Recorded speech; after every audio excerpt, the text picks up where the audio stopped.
Mirror, mirror, on the wall, who is the fairest schnickel fritz of them all? Ta-da! Welcome back again. Look, I think it's only fair to share with you, since we're going to be on this project for quite some time, building this model railway, just to share with you pretty much the rest of the models and things that are in this room that have been done that will pretty much stay there for the most part. Of course, we're going to be building Lego and having a whole bunch of fun on the floor, but that comes and goes, as you can imagine. Some of these key toys and models I've had are probably of no real financial value at the end of the day. They're just often toys I couldn't get when I was young. Now I've had a chance to get them and I just enjoy having them. So they literally sit on shelves and they're just there. But for the most part, not all of them are here. There's a massive collection of some other things that we'll go through a little bit later in this video. But for the most part, let's just see what we've got and appreciate where it is. And at least while I am building this dream model railway, I can sit back and look around, be inspired and just enjoy the surroundings, which sometimes we don't always get. A lot of us are working on our railways in dusty basements or in the attic or in the loft or what have you. But here's a lovely room that sometimes when you're just needing a burst of color or something, like looking at a tremendous piece of artwork. So as you will recall in a previous one, which is where the model airport was, we installed a series of shelving there, which you can probably just see off to the right of you in the camera shot.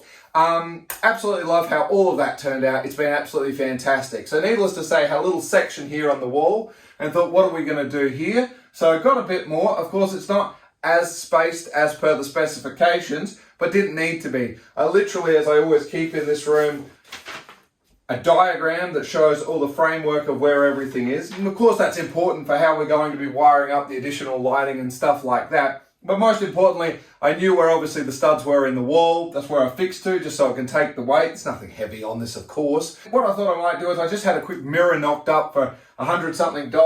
So the mirror, again, some of these things aren't all that important in that, but this can chop and change as we go along. And I think that mirror does add a little something, even though I'm going to have probably empty these shelves every 6 or 12 months, give them a good dust and all the rest of it. But I think it just polishes things up nicely for those little odds and sods, which I wasn't quite sure where to put. And look, there's still plenty of those things, and I've left it empty because there's a lot that still needs to happen. But at least it gives us a little something at the moment.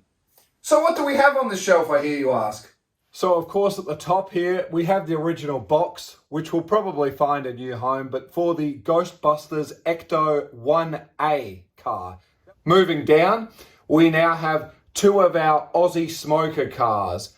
Making our way down now, two of my absolute favourite cars here, which are from a TV show called Inspector Gadget. Of course, we have the Gadget Mobile and the Dr. Claw car. Of course, the Gadget Mobile can change both into the car, which is a representation of the DeLorean motor car, but it can also transform into the four-wheel drive van.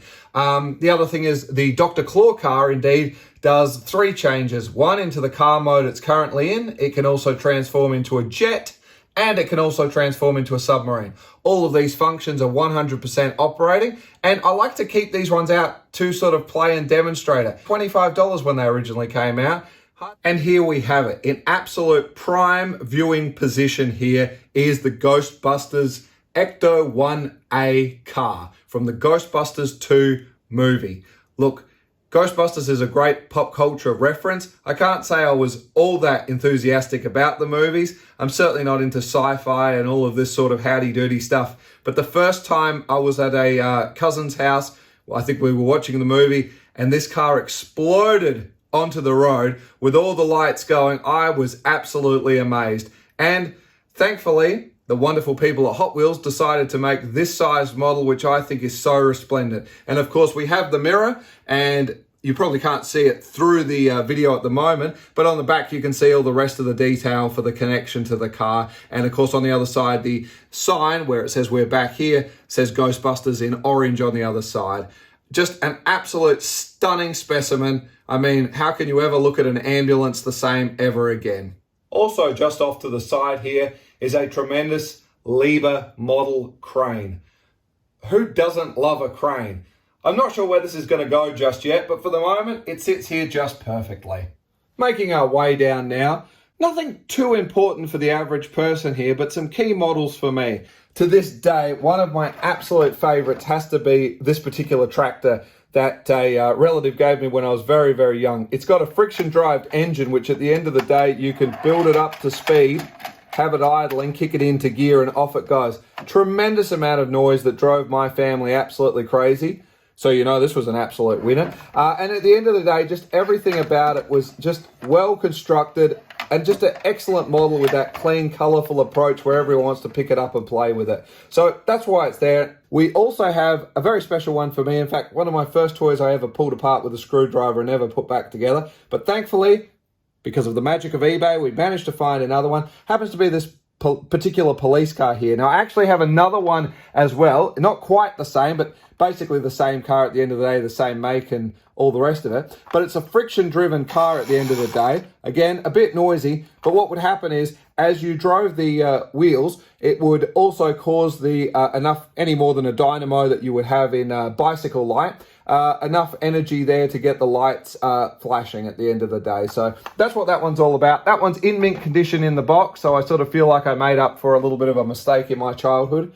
The other thing is the little tumbler 4x4. It's just a simple car that is a four-wheel drive movement. It sort of just basically went everywhere as you were driving along. I spotted it just recently on eBay and picked it up because I remember my original ones, and it's suffering here. The tires are starting to split. They will go, and I'll probably glue them on. But again, I'm not playing with it, but I used to. And the other one was actually what used to be in a toy box when we used to go and visit my Oma, or grandmother, for those of you who might not be German. It was just this particular one that had been there for a long time. No history. It was probably picked up maybe from a swap meet or something like that. I can't tell you too much about it. Obviously, it made sound. There's a speaker box and the rest. I haven't taken it apart to have a look to maybe restore it, but I just remember good memories when I was young and going to her house and playing with all the old red and white Lego. And so that's just why it's there, a little symbolic gesture. So as we make our way down now to the next three shelves, and indeed there's a large one down the bottom here to still do something with. Obviously we're back to the Aussie smoker cars again. Now we have three of them here that are still in their original packaging. The packaging is obviously has been opened on two of them, and you can see how it's yellowing and then degraded, and we'll just come in for some closer pictures here on each one. So obviously we'll kick it off here with the Peter Brock 05 Holden Commodore. I was on the Holden side of the fence, so I absolutely love my Holdens. Most importantly, Peter Brock is an absolute racing legend in Australia, who unfortunately passed away while racing, so doing what he loved, but absolutely no one could beat the King of the Mountain at the end of the day, Peter Perfect as he was known. And I had this exact Aussie smoker. This was the only one I ever had, and I did take it apart in my later years because I had to know how the smoke generator worked in there.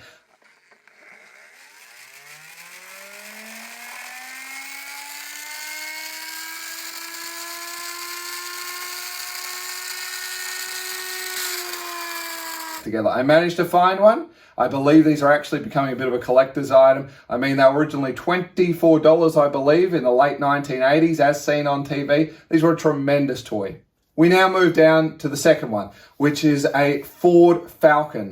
This one was driven by Dick Johnson. Now, this particular one, while the packaging has been opened but is in slightly better condition, actually was signed. I didn't even notice this till I was unpacking it the other day. So that's a little bit of a treasure for someone that might be collecting these. What I loved about it, and one thing I'll take my hat off to the Ford crew about, Ford got green right. Holden did a good job with a few attempts, but gee, I've got to be honest, they did make highly desirable shades of green with so many models we saw here in Australia. And what a great one to see on a racing car. We now move down to the third shelf, of course. Once again, the last Aussie smoker, still sealed in its original box here. Again, it was Dick Johnson. This was the car prior to the green one, I believe. Correct me if I'm wrong. I'm certainly no aficionado on this one. I was quite young at the age. Bathurst. And it was all about Holden and Ford. I didn't really know about the drivers and the rest. I just wanted to see the Holdens get around that track and win the race. Just what I always thought one of the coolest back cars ever available. everyone makes their own decision up. I remember going to see that movie. Again, I'm not big into a lot of that sort of stuff, but I did think that car was kind of cool. Tractors, I love my tractors. It goes without saying, you got to see tractors. We're back to the tractors at the moment. Some beautiful John Deere 4-wheel drive tractor. And the one here. Now, these matchboxes and that, so much more, we'll come to that in a moment. But that's it on that shelving at the moment. Plenty more to fill up. I want to sort of put things on here that you pick up and touch and can play with. Not so much things that are no. Anything that's a bit of a no for little fingers are definitely encased this way. So that's what that's all about. Here's a collection of Days of Thunder. Tremendous collection. Needless to say, I popped this in the video because there's a huge collection of Hot Wheels and Matchboxes that I'm working on a separate project with. And there are some toys that overlap that. So while you might be surprised you haven't seen something here, it will be coming up in a future video. Well, let's kick it off now with this particular shelf here. We have a series of Meccano here, and indeed the M.A.S.K series of toys. They're all getting pretty delicate, but all still out. The ones that aren't in the boxes, including the original one that we have here, which is my absolute favorite of the 300ZX. I mean, absolutely a tremendous piece of work here. And they still all function and work, albeit the ones with the spring loading and that are all a bit delicate, so we try and keep them not moved. But here we are with Voltron, Defender of the Universe. And while my first incarnation with Voltron was a pillowcase, which I'm pretty sure my mother still has, here we go. Now, I also have the Voltron Matchbox one as well, which again is with the Matchboxes, which we'll come to later. This is the Lego version that just recently came out, I received for Christmas. Here we are with the Lions. Here we are with the vehicle version. Back to the Ghostbusters. Peter Venkman original. Yes, indeed. Obviously, it's been opened, but still have the packet to keep it there. Here we have the Simpsons house. And indeed, we have the Kwik-E-Mart, of which my wife was starting to construct until we had to move. So we've just kept it glad wrapped up at the moment. But the Simpsons house hasn't been opened. Obviously, the Kwik-E-Mart has. But what tremendous artwork to have, and it's Lego at the end of the day. Wonderful pieces to have. Love the subliminal humor with the Kwik-E-Mart, particularly as there's a sign on the side of the building for Ned Flanders about the leftorium at the next right. Here we have the Transformers here. It's the Autobots, the good guys.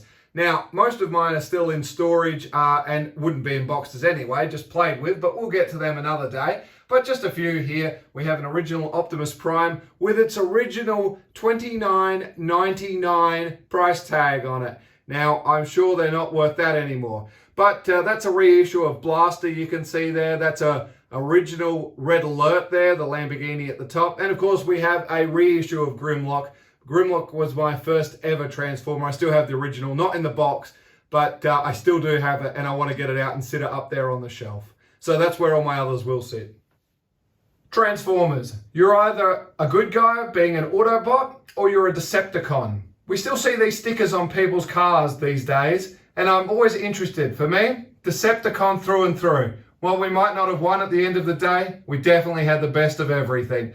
Now, that's a Devastator model there. That's not an original, of course. That's just one of these recreation ones. But it's a nice big one, and I think he looks tremendous there. But as you can see, I do have, I believe that was a reissue of the Devastator kit. We obviously do have an original Megatron there. And two sound waves. The one on the right is the reissue. That's still new and sealed in the packet. And on the left, of course, is the original, which has been taken out and played with, but is all 100% complete. They both have the Buzzsaw cassette as well. And so now we commence with the Lego. My very first Lego set, which I still have the box to, was set number 355. That's correct. We were certainly not into the digits we are now. We're talking quite old school, reasonably primitive and all the rest, but it's still the best I ever had. I still have it to this day, including my little Lego flag. But this is still the original remnants of the box that I do still have. 1984 was indeed the year for me when it came to Lego. This is my highly prized catalogue of that year. I have pretty much most of the others up until as recently as I can acquire. And there are some really good stuff happening there through the 90s, as you're all aware, with Technics. But certainly, this is the one to take inspiration from here. So let's have a quick peep inside of this catalogue, shall we? LegoLand, the town itself. What more can I say? Absolutely fantastic. One of my favourites is set number 6606, which I have in mint condition. I don't know why. Simple and elegant. I love it to pieces. Of course, the magnificent fire station and police station. Every year there's another one, but these ones really hold a special spot for me. Let us turn the page over now to the model railways. Of course, there was always going to be a soft spot for that. Indeed, down the bottom here is my very first set we'll come to in just a moment. But of course, we had it both as the 4.5 volt version and indeed the highly desirable 12 volt version. There was a very good reason I wasn't allowed to have the 12 volt, because when I had my very first slot car track, I indeed was sick of the batteries running out and thought I could just literally take the cord from the radio, which was a figure 8 configuration with the 2 holes in it, and I thought I could just wire the battery pack, get rid of the battery pack, take those wires, put it straight in the wall, and I would have an electrified slot car track. Of course, a shower of sparks appeared. My mother stopped me just at the right time to discover why you should never pursue that. As a result, I had a battery-operated Lego train set, which I have no regrets and loved all the more for it. But I have grown up quite a bit. But I'm still a schnickel, Fritz. So as mentioned, here it is. It's Lego number 6606. Absolutely stunning, isn't it? Look at that. Hasn't even had the original hook raised up for it to be hanging on a shelf. Another interesting little surprise on this shelf happens to be this particular set, number 1854. And indeed, it must have been a promotional one for Velux, the people that do the skylight windows and the alike, and it's done there. But it's absolutely official, and what more can I say? Ages 7 through to 12. That's me. And we come along here now to the next shelf, where of course we see more of that resplendent era of LegoLand here, and a few other key bits which are obviously some newer stuff at the moment, and indeed the boating that does float. There's a few things with that. I do want to probably put some models back up here in time. Here we are, Lego 12 volt train, the grey series, popularized in the 80s and early 90s. What's important about this is that the system was exceptionally good. It all starts with power transformer. So of course you could have your throttle control to control how fast your trains went along the train line. But of course you could build upon it like all good model railway. And in which case you could add your turnouts to it. You could add a series of automated boom gates here. And as you can see here, a perfect demonstration here, the operator is using the switches to control it. In this particular one, they do light up and the motors will make the boom gates go up and down accordingly. Of course, we do even have uncouplers as well. There's 3 of them sitting on this shelf.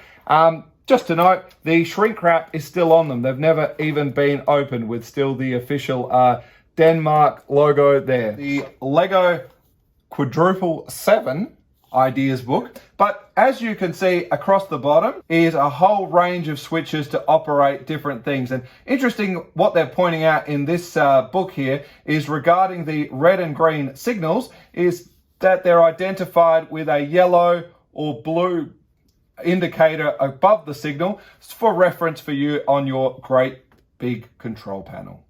Bear with me on this one. I'm not sure if I'm going to fit into the frame of this. It's a bit tight in this corner, but let me just jump onto my box of Coca-Cola and see what we can come up with. Right, here we go. 12 volt Lego model trains at their very finest, in their boxes, still in the boxes at the moment. My dream come true.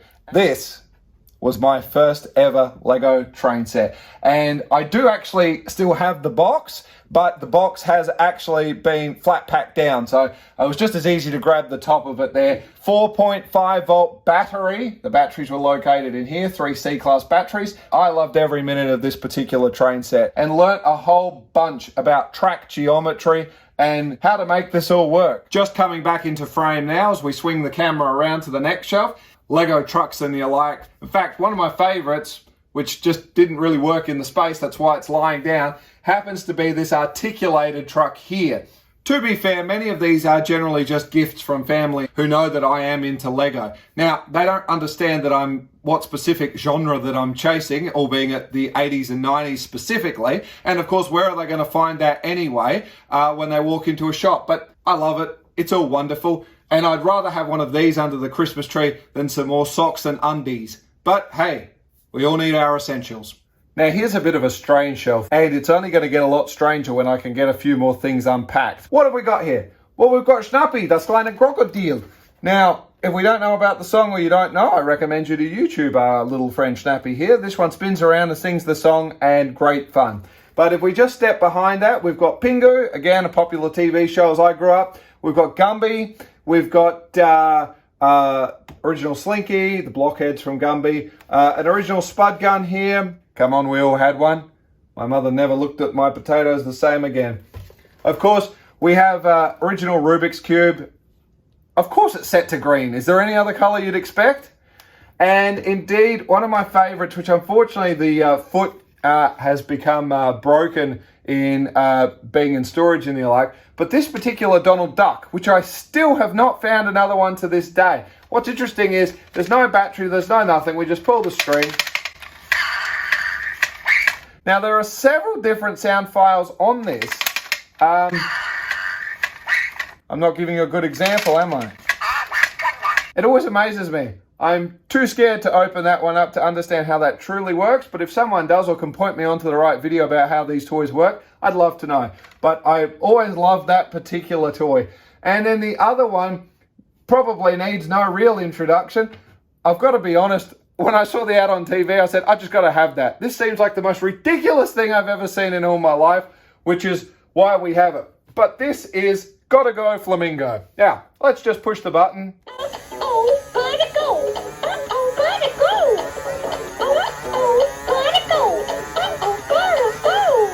So what have we got here? A flamingo. And there's some magic food in here that we feed him. It gets processed, and then he'll do a little poop in there for you. It's the most fascinating toy, because the last thing I'd want to teach any generation is that if you've been to the toilet, don't go poking your fingers back into the toilet. But this is exactly what it's all about. It's the most nonsensical thing I think I've ever seen. I'm quite proud to have that on the shelf because that is a real conversation piece, I think. A recent addition to the Lego fleet. Growing up in a regional town, when the show came to town, it was always a collection of trucks hidden behind Sideshow Alley, driving all those rides with their big generators. And everything about the little ticket booth, Sideshow Alley attractions. Everyone would know this as either the Sizzler or the Cha-Cha. It's an unforgettable amusement ride that all of us would know. And the amazing thing was we lived on the highway where the show people left the town. And as a result, it was amazing seeing all this disappear and packed up onto the semi-trailer and then traveling away, which is exactly as you can see in this picture at the top here. Nambour, Queensland, on the Sunshine Coast here in Australia, is home to the Big Pineapple. At the time in the 80s, prior to a lot of key big theme parks and the like opening up, as you went along your little road trips, there were places to stop. And the number one attraction at the time in Queensland was the Big Pineapple. While it might not quite be what it once was, and the mango parfaits are still absolutely magnificent, the main attraction was the pineapple itself that you could walk into and learn all about the cultivation of them. There was the main entertainment and gift shop area of a train to be ridden. And of course that train would take you around where they were growing all the pineapples, and you could stop at where there was a petting zoo and a few other things. There was also a nutmobile as well that's barely visible in the picture, and the nutmobile would go and show you where they go and process nuts like macadamias and that were grown locally. So it's a little bit of a time capsule. The final thing that we have up here is a Game Boy. This is actually my wife's. I would never be privileged enough to have a Game Boy, but if we just open the box up, it is still working. Obviously the batteries are removed to keep it in good condition, and it still has the original Tetris cartridge, and Lord knows what these other games are. DuckTales and goodness knows what else there is in there. We'll probably put something together. That's in another room, but for the moment, this is just going to sit here because I've got nowhere else to sit it. And so now I disappear from the frame and we move on to the last shelf, which again will be changing. Some feature will go here at the moment because it's right over the return loop and basically the first shelf you spot when you walk into the room. Lego Technic. Now, this is a rock crawler. It's remote control as well. It's completely sealed and in the box. I was going to construct it and I didn't, but I can't think of one of the most fun Lego Technic models to actually play with. Aside from the build process, what an absolute hoot that has got to be. If we just zoom in here on the top two here, these are Lego Christmas models that I hope to put together in a family tradition in the not too distant future.